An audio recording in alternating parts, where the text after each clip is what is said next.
more than anything else, it's on that day one. I still remember March 20th, 2020. And, we went to Bandra, and just below the flyover, there was this family. And I just taken those few packets of food that we had, dal khichdi and some sabzi, some vegetable. And while I was giving the food to this family said, no, don't give it to us. You give it first to them, because people on the other side of the road actually have children. So they've not eaten food for almost 3 days. And I think the fact that when I first asked them that they had not eaten food for 3 days, and they still, despite the fact that they had not eaten food for 3 days, still were trying to prioritize someone much more deserving than them. I think that really moved me, saying that, well, to actually do charity, you don't need money, you just need a big heart. And that's when we started. More on this in a moment. Let's start from the beginning. Sometimes the most profound transformations happen when we least expect them. Today, we're exploring a journey that began with political idealism and evolved into something much more immediate and human. This is the story of someone who discovered that real change doesn't always come from the systems we believe in, but from the moments that break our hearts open and demand we act. Let's begin with how this journey started. Here's Ruben reflecting on their unexpected path from political activism to direct hunger relief work. I never really thought that I would actually work in the social sector/development sector, more so with regards to hunger. I always came from the school of thought that politics and governance is the most efficient way of bringing about political change. And enterprise, especially social enterprise, plugs that which the government has essentially failed to do. But I think all that changed when it came to COVID, where I think COVID amplified inequality like never before. It's not that poverty didn't exist before COVID, but it just became unbearable, especially with wages being paused, especially with people being demobilized. That transformation from believing in systemic change to embracing direct action didn't happen overnight. It was sparked by a single moment that would reshape everything they thought they knew about helping others. We have these, we have a lot of prosperity in Mumbai, yes, but you have these islands of poverty and islands of prosperity. I would say islands of prosperity in this sea of poverty. And I think we all live in our privileged bubbles to not know what's happening. And also just think of it, like I still remember people from South Bombay reaching out to me and saying that, oh, we want to do charity, but we don't know exactly how to do charity. We don't know where the poor are. And which is why we go to a transport node or we'll go to a religious place, because that's where. So the default, look at this idea. The default imagination of the poor is people who are absolutely, can't clothe themselves, can't feed themselves, and who are begging outside a railway station or a bus stop or a mandir or a masjid or a church. So I think this... That moment of witnessing such selfless generosity in the face of hunger became the foundation for everything that followed. But turning that inspiration into action meant facing difficult choices every single day. What are kind of the toughest choices you had to face on a day-to-day during this time? No, so the toughest choices, one is how do you, raise resources? Because resources are a problem. Luckily for us, because we had a great communications team and we had a great strategy, we were able to raise reasonably significant chunks of money online.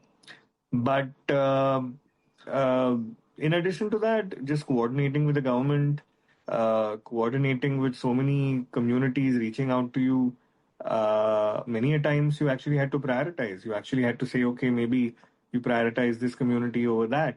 Because even at our peak, we were distributing, 1 lakh meals a day. Those impossible choices weigh heavily on anyone trying to make a difference. When the need is overwhelming and resources are limited, how do you carry the weight of knowing you can't help everyone? A pandemic and everyone were essentially just locked up, cooped up in these slums. We would have wanted to do much more than what we did.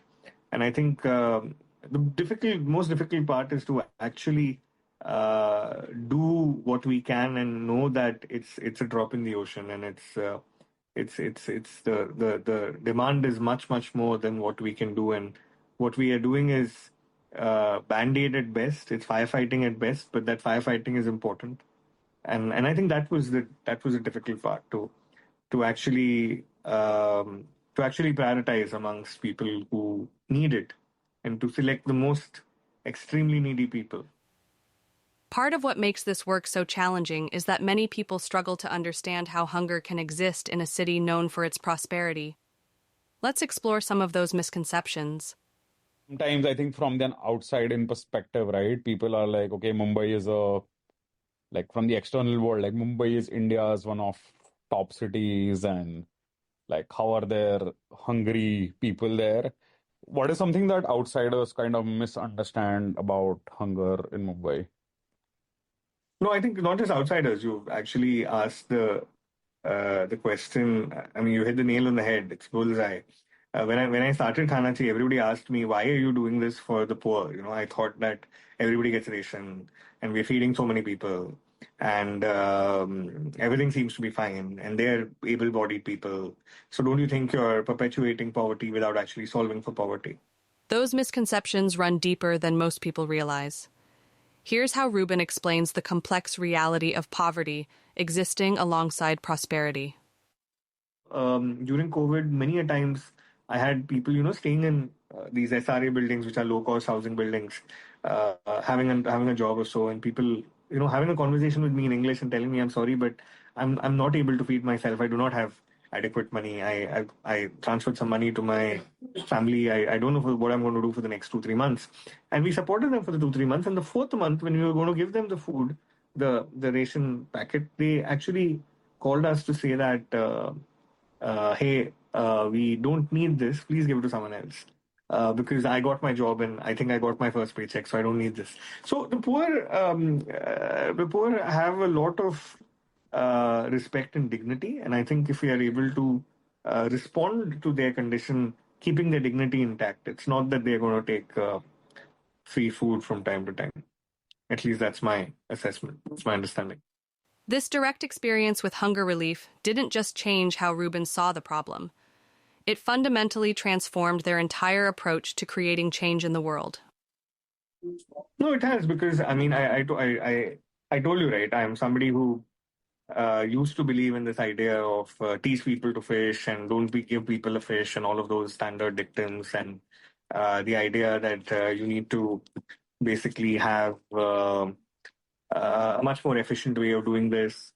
And I believe that. I actually used to come from that school of thought. But what I realize is that we are such a complex country, and reality is so complicated that just one theory of change and just one solution will not work. You'll have to do multiple things. Perhaps the most profound lesson came from the very people Ruben was trying to help. This final story captures something essential about human dignity that challenged everything they thought they knew. Again, this happened due to the hunger map, because we would see repeat requests. So you have the SOS, as you know. SOS is a one-time sort of a one-time assistance to a family in extreme poverty with regards to their request for food. And we saw that there were repeat requests just from this one area in Devnar. And then when we followed up as to why is it that they need this month after month, we found that they're suffering from MDR-TB, multiple drug-resistant tuberculosis. And that is communicative. The person, if it's a breadwinner, he loses his job. He has to stay at home. He has to have decent nutrition because he's taking fourth line of treatment, which means he requires some good amount of nutrition there. And that good amount of nutrition will cost something. And the government just gives them 500 rupees per month. And we all know what 500 rupees per month. Sometimes the most important lessons come not from the help we give, but from the grace with which others receive it. Ruben's journey from political idealism to direct action reminds us that real change often begins with a single moment of human connection. It's in those moments that we discover not just how to help others, but how to see them clearly. And perhaps most importantly, how to see ourselves. And thank you for listening to this story of transformation, dignity, and the profound lessons that emerge when we open our hearts to unexpected teachers.